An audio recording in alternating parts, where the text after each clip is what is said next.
Just a forewarning, if you are photosensitive at all, this is a game to avoid completely. Seriously, my eyes were seared after recording some footage for the purpose of this video. I think the fact that I wasn't blinking didn't help. Super Hexagon. Begin. If you thought Chop Goblins was a simple game, let me introduce you to Super Hexagon, a game where you guide a triangle through an ever-shifting maze of obstacles. Your goal? Survive as long as possible across 3 levels with progressively harder difficulties. Not impossible.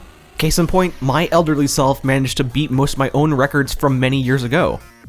But with each passing second, the game intensifies with pulsating colors and complex geometric patterns. Managing to survive a full 60 seconds will net you an even harder challenge with the hyper modes. And all of this is done with only 2 buttons, left or right. Technically 3 if you want to count the spacebar as the restart button. W works too. Game over. Begin. Super Hexagon was released in late August or early September of 2012 by creator Terry Cavanagh. I don't actually have a solid release date on this one. Pretty much every source I found listed a different date. Cavanagh is a prolific game designer who you may know from other titles like VVVVVB, Dicey Dungeons, or his massive catalog of small games. I contacted Cavanagh with a few questions and he directed me to a time extension article by Damian McFerrin that I'll be quoting. The poor guy had the vid at the time too. I hope he's feeling better. Game over.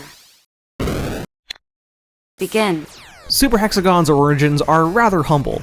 Originally called Hexagon, it was created during a 12-hour IGF Pirate Cart game jam in early 2012. The idea behind the jam was to spend 3 hours on a game, upload it, and move on to the next one. Cavanagh was compelled by forces unknown and spent the entire jam working on Hexagon. The Flash game is essentially the same level as the Hexagon difficulty in Super Hexagon. Essentially, it's a free demo. Although with Flash dead, I'm not sure how to play it nowadays. After the game jam concluded, Cavanagh decided to continue work on Hexagon in the following months. He states that, "I love the idea of diving into this game in particular because I love the prototype. It was so simple and pure. It's like something you could have made in the 80s. I became really obsessed with it. Having played the game off and on for years, I completely understand. There's something so hypnotizing and satisfying about Super Hexagon. The pace is so rapid that I find myself hitting the restart button before the result screen can ever be processed by my brain. The dopamine rush of getting a little better and outdoing past records is something else. I also find it really interesting how tuning the game's difficulty affected Cavanagh. Quote, as time went on, I got better and better at the game as I was making it. It was a feedback loop. The harder sections of the game are tuned to my growing reflexes, with the last level pushing against my own outer limits. I'm incredibly proud of the game's pacing as a result. That's a trick I can never repeat.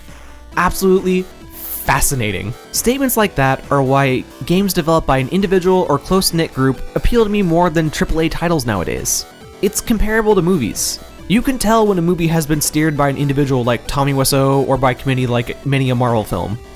Bit of a tangent, but I actually stopped caring about the MCU sometime between Age of Ultron and Ant-Man.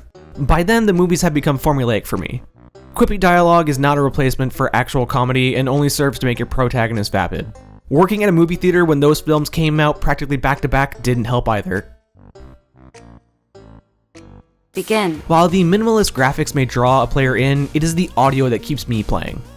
The chiptune tracks by Irish artist Chip Zell are such a driving force behind the game's inherent urgency. I want to hear more of that music. This was taken into account by Cavanagh, and the music starts over from a random point after each restart. I have mixed feelings about this choice. On one hand, I do get to hear more of that music. On the other hand, the randomness does mess with my rhythm a bit. I highly recommend the in-games tracks Courtesy, Otis, and Focus, along with the rest of Chip Zell's discography.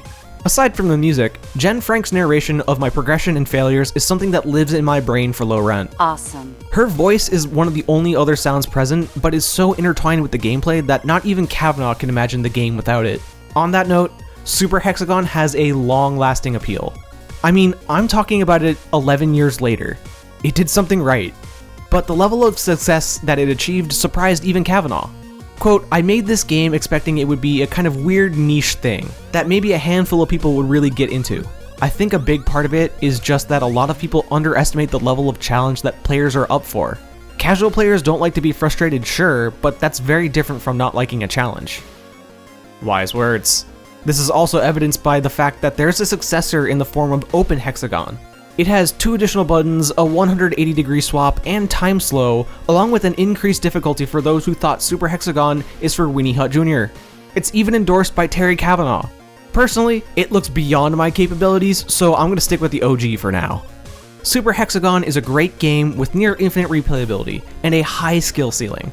Sure, I might have been subtly hypnotized by the game, but I feel like I'm a reliable source. Moreover, it's the same price as Vampire Survivors was in early access. Bite the bullet. Get a copy for you and a friend. Thanks for watching. Stay tuned for more garbage.